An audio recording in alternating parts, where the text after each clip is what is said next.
পাবনার ঈশ্বরদীতে বিএনপি ও জামাত ইসলামীর সমর্থকদের মধ্যে সংঘর্ষ ও গুলিবর্ষণের ঘটনা ঘটেছে। আর এই ঘটনায় পাবনা ৪ আসনে জামাত মনোনীত প্রার্থী অধ্যাপক আবু তালেব মণ্ডল সহ উভয় দলের অর্ধশত নেতাকর্মী আহত হয়েছেন। সংঘর্ষের সময় এক যুবককে সামনে থাকা প্রতিপক্ষের দিকে গুলি করতে দেখা যায়, যা মুহূর্তেই সামাজিক মাধ্যমে ভাইরাল হয়ে যায়। এবার পরিচয় মিলল অস্ত্র হাতে সেই ভাইরাল যুবকের। পাবনা থেকে রিজভী জয়ের পাঠানো তথ্যচিত্রে বিস্তারিত জানাচ্ছেন শেখ ফরিদ।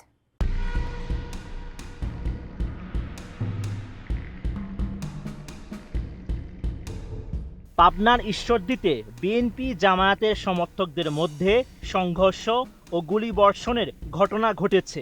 এই ঘটনায় পাবনা ৪ আসনের জামাত মনোনীত প্রার্থী অধ্যাপক আবু তালেব মণ্ডল সহ উভয় দলের অর্ধশত নেতাকর্মী আহত হয়েছেন। গত ২৭ নভেম্বর সন্ধ্যায় উপজেলার শাহাপুর ইউনিয়নের যোগীর মোড় ও চর আলহাজ মোড় এলাকায় এ ঘটনা ঘটে। এ ঘটনার পরপরই বেশ কিছু ছবি এবং ভিডিও সামাজিক মাধ্যম ফেসবুকে ছড়িয়ে পড়ে।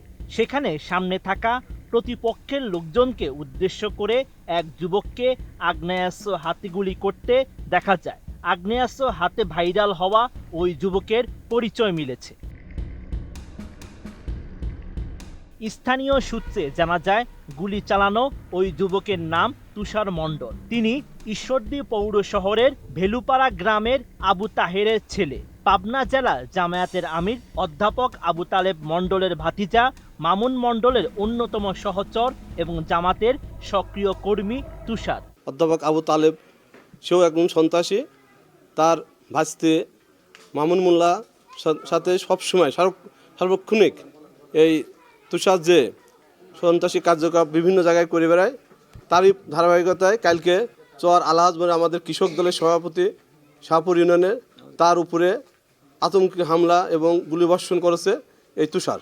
গাড়ির থেকে যে জামাতের লোকজন আক্রমণ করতেছে এবং সেখান থেকে কিন্তু তারা তাকবীর দিচ্ছে এবং সেখান থেকে তারা কিন্তু গুলি করতেছে এবং সেটাই কিন্তু মিথ্যাচার এবং অন্যজনের উপর চাপাই দিচ্ছে। এখন দেখেন যে জানাজানি হয়ে গেছে যে ছেলেটা গুলি করছে সেই ছেলেটা হচ্ছে আগে পূর্বে দীর্ঘদিন আমরা যেটা জানতাম যে জামাতের সঙ্গে সম্পর্কিত, এখন তার ট্যাগ ব্যবহার করতে সে নাকি আওয়ামী লীগের গাছ থেকে আসছে। এ বিষয়ে বিএনপি চেয়ারপারসনের উপদেষ্টা, পাবনা জেলা বিএনপির আহ্বায়ক ও পাবনা ৪ আসনের বিএনপি মনোনীত প্রার্থী হাবিবুর রহমান হাবিব জানান, জামায়াতের নেতাকর্মীরা গাড়িতে করে অস্ত্র নিয়ে গিয়ে বিএনপি নেতাকর্মীদের উপর হামলা করেছে। পরে ঐক্যবদ্ধ গ্রামবাসীর ধাওয়ার মুখে নিজেদের গাড়িবহর ফেলে পালিয়েছে তারা। গতকাল তারা তালেব মণ্ডল নিজে তার গাড়িতে অস্ত্র নিয়ে আরেকটা মাইক্রোবাসে ভর্তি অস্ত্র নিয়ে তারা ওখানে গিয়ে প্রথমেই আলহাজ মোড়, ওখানে যে একটা জায়গা আছে ওখানে মক্কেল মুন্দার ছেলে ওখানে বসেছিল, আমাদের কোনো প্রোগ্রাম নেই। তখন ওখানে গিয়ে আমার গাড়াগাড়ি শুরু করে দিয়েছে। তার ওদের মক্কেল মুন্দার ছেলে নিশ্চিত করছে, তখন জানতে যে মক্কেল মুন্দার ছেলে, তখন তাকে মার শুরু করছে। ওর মারছে শুনে মক্কেল মুন্দার মোটরসাইকেল নিয়ে ওখানে আসে একা, সেখানে তাকে মেরে আহত করছে। তারপরে যারা একজন করে আসছে, দেখতে আসতেছে অথবা আহত উদ্ধার করতে আসছে, যতজন আসছে ততজনকে আহত করেছে।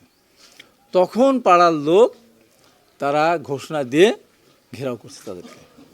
ডাকাত পড়লে যেমন মাইকে ঘোষণা দেয়, এরকম আর কি মানুষ ঘোষণা দিয়ে ঘেরাও করেছে।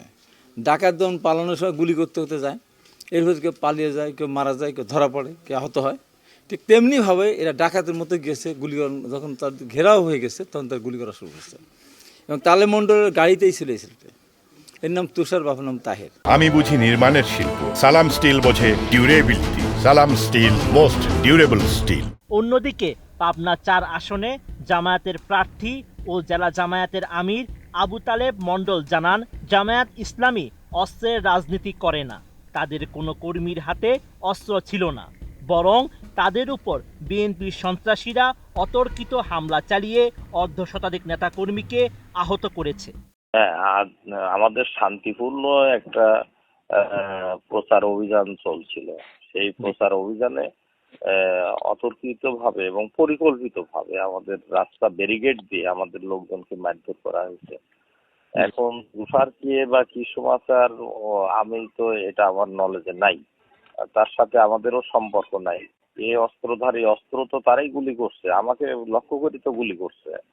আমার গাড়ি সম্পূর্ণ ভাঙচুর করা হয়েছে, ইট পাটকেল অস্ত্র গুলি ককটেল সবকিছু মারা হয়েছে। এটা তো সম্পূর্ণভাবে পরিকল্পিতভাবে আমাদের শান্তিপূর্ণ মানে শোডাউনের উপরে এইভাবে আমাদের নির্বাচনী প্রচার অভিযানের উপরে আক্রমণ করা হয়েছে। অস্ত্র তারা ব্যবহার করছে, আমাদের মানুষ গুলিবিদ্ধ হয়েছে, পায়ে গুলি লেগে এখনো রাজশাহী হাসপাতালে রয়েছে, সদর হাসপাতালে রয়েছে, ইয়েতে পাবনাতে। তাহলে আমরা গুলি চালালাম আমাদের লোককে নাকি? এটা কোন ধরনের কথাবার্তা? গুলি তারা চালিয়েছে এবং তারাই দোষী। তারা আমি তো প্রশাসনের কাছে তখনই সাংবাদিক সম্মেলনে বলেছি যে যারা দায়ী তাদেরকে গ্রেফতার করা হোক এবং শাস্তির ব্যবস্থা নেওয়া। এবং সন্ত্রাসী স্বয়ং হচ্ছে হাবিবুর রহমান, সে হুকুম দিয়েই তো এই কাজগুলি করি। Sheikh Farid, ATN news.